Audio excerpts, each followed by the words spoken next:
Hi everyone, it's Andrea from Movers and Bakers. Today I'm going to show you how I make my no-bake gingerbread cheesecake. This is beautiful, gorgeous, easy to make cheesecake, perfect for festive sharing. Let's get going. So to start with, we are going to make our base. I've got my ginger biscuits here. These are just shop bought, but if you want to make your own, go ahead. But I'm making it really easy, so I've just bought some shop bought gingerbread. I'm gonna pop them into my blender, break them up as I do. And once these are all broken up, I'm just going to give them a quick whiz around just to get them crumbly.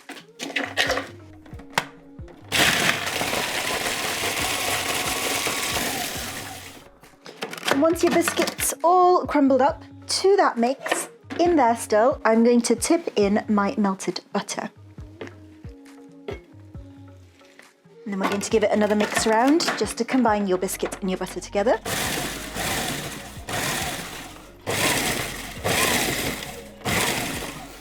And that is my base finished. So I've got my tin ready here. I've not lined it or anything. I find the base doesn't stick at all, so I don't bother lining it. I've just got a springform tin. This one is 8 inches. Had to think about that then.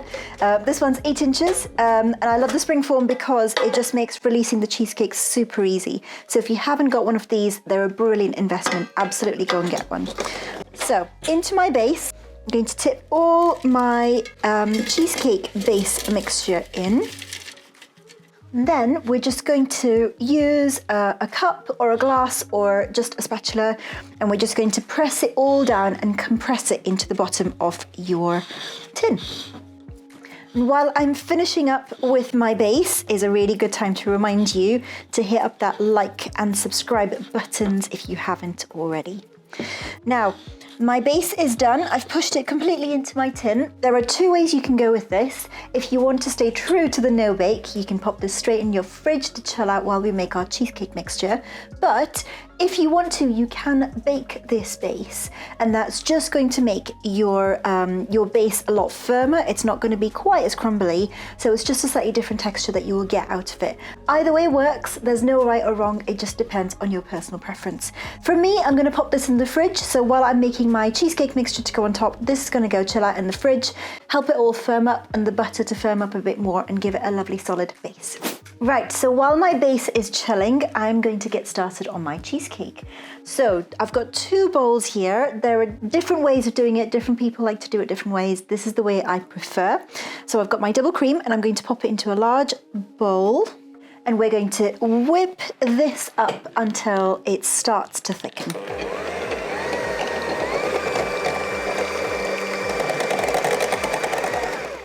Right, so I like to stop when my cream is just in between. You can see it's still a bit soft.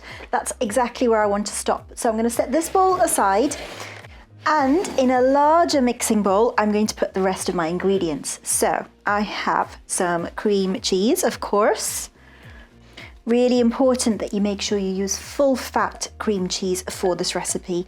We want that fat. That's going to help it firm up and be a really nice cheesecake. So I found in my experience that Philadelphia is the best. I have tried a few different own brands from different supermarkets, and I've just never quite had the same result. So I always stick with Philadelphia cream cheese. So to that mixture, I'm going to add in some dry ingredients. This is icing sugar. And to that, I'm going to add a few different spices. Cinnamon, of course, some ginger. Wouldn't be a gingerbread cheesecake without our ginger. And then a few optional extras that I really like the flavour of. This is nutmeg, and finally some ground clove. So those are all my spices, and I've got a few more wet ingredients to add in as well. So I'm going to do 2 tablespoons each of golden syrup and treacle. Now, if you're watching this from the States, you may not find treacle, but I believe it's called molasses over there. So wherever you are, you can find it. This stuff is so good, but it is incredibly sticky. And that's my 2nd tablespoon going in. And golden syrup. Once you've got all your ingredients in, we're going to get mixing. Now, I've not bothered with rinsing out my beaters or anything because it's all going to get mixed together in the end. As long as you do your double cream first, you won't have to wash your beaters out in between mixing.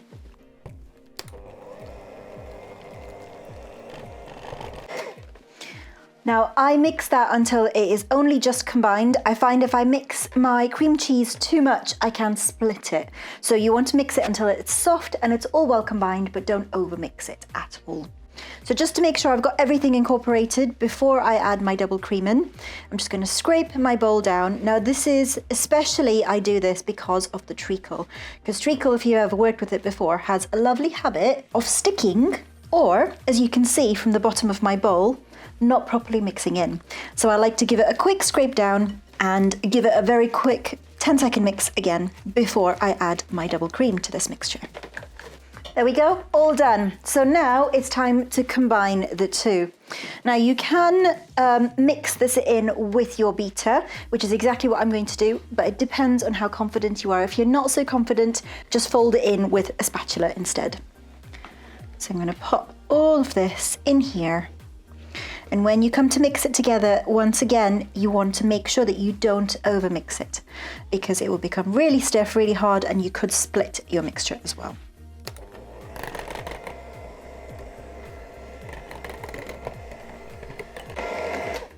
And that is my cheesecake mixture all done. So now, all that I have to do is go and get my base from the fridge so I can put my cheesecake on top of it. Right, so I'm not going to put all my cheesecake mixture in one go. I'm actually going to do it in stages. And the reason I like to do it in stages is because it means I can spread it out and make sure there's not any air pockets or anything like that, and make sure it's really evenly put out across the base. So I'm using an offset spatula. If you haven't got one of these, you can use a regular knife, you can use the back of a spoon, you can use your spatula. If you wanted to, that's absolutely fine. I've just got this because I find it easier to spread everything out. So I'm just going to ease this all the way into my corners of my tin, making sure it's pressed all the way down into the base. If you are a fan of gingerbread, by the way, you are going to love this cheesecake. It smells absolutely divine. And the great thing about this cheesecake as well for me is if I'm entertaining, if we've got friends over, this is a really easy dessert that I can make ahead of time and have it ready in the fridge, ready to bring out. It's just one less stress when you're entertaining, which is brilliant for the festive season. So now I've spread that out, it's time to put a little bit more in. So that's the rest of my cheesecake. I'm going to spread that out just like I did with my previous lot. Now, if you are a fan of gingerbread, don't forget I also have a gingerbread fudge recipe that I have shared with you, which is absolutely beautiful and that is so simple to make. It makes for great gift giving. If you want to put it in bags and tie it up with ribbon, they're brilliant edible gifts, or just to have some around because gingerbread, why not? So once I have spread all this cheesecake mixture out, I'm going to use my spatula again, and I'm going to level the top just to make it nice and flat and even. So once you are done with smoothing over your cheesecake, that's going to go in the fridge. It needs to chill for as long as you can give it, ideally about 12 hours or overnight. So I will see you once this has chilled to finish with decorating it. So my cheesecake has chilled in the fridge overnight, and I've taken it out of my tin and popped it on my plate ready to decorate. Now, of course, if you don't want to do any decorations, the cheesecake is perfect as is, but because I am doing it for Christmas, I'm going to make it look a little bit extra special. So I have here a few different ingredients that I'm going to use on top. I'm going to do some white chocolate and some crushed up gingerbread men there. We've got some little mini gorgeous gingerbread men as well.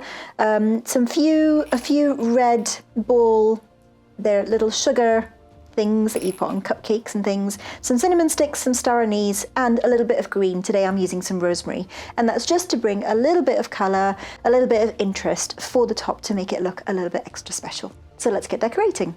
So to start with, I have some white chocolate here that I have melted, and I'm just going to do a couple of lines of drizzle of white chocolate over my cheesecake.